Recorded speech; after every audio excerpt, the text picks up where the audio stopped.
Goods and Services Project. We've learned about how our community's wants and needs are met in our neighborhood. We've learned who provides the goods and services and where they do it. Does your family need a birthday cake? Go to the bakery. Does your brother have a toothache? Go to the dentist. Does your sister need sneakers? Go to the shoe store. And so on. Now it's time to have some fun. You can make your own model neighborhood, including all the people and places where our community gets the goods and services they want and need. Make sure you mark all the places so other people can tell what they are. Option 1.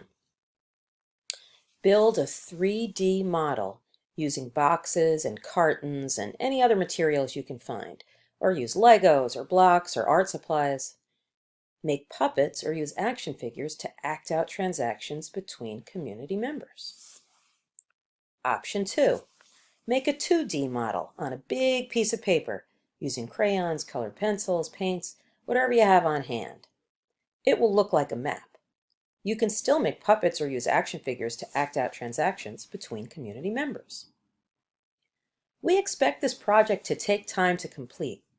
Before you begin, ask your grown-up what's the best spot for your model. You'll need some room and it'll need to be there for a few days while you're building it. Definitely have your grown-up snap pictures of your work and send it by Class Dojo to your teacher. You can even film a video and send that. Here are some examples. One way to make paper puppets. Remember we made self-portrait puppets earlier in the year? Well, you can do that kind of thing.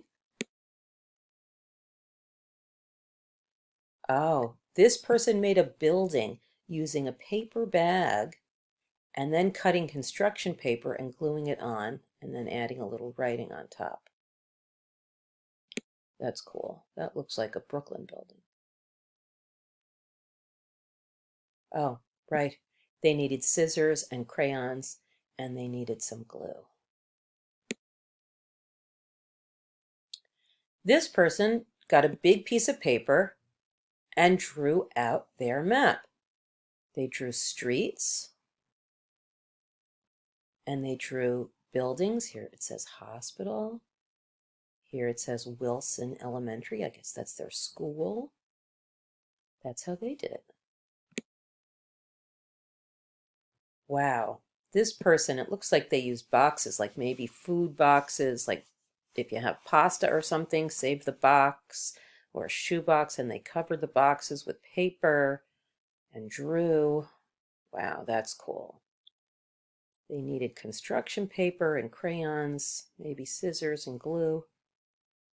You could use tape too, if you have tape at home. Here's another example of someone who drew theirs on a piece of paper. This one's very easy to tell. That's a street, that's a street. They drew the post office and they labeled it. They made a library and labeled that. That's pretty nice.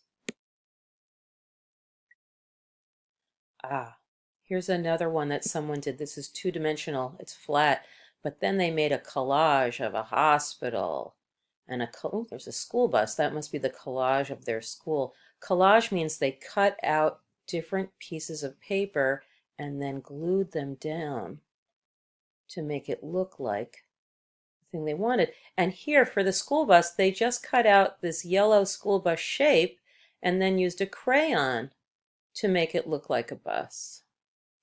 Wow, that's cool. So you can do any of these things, or maybe you can come up with a different idea. Go for it. It'll take you a while, but I really want to see what you do.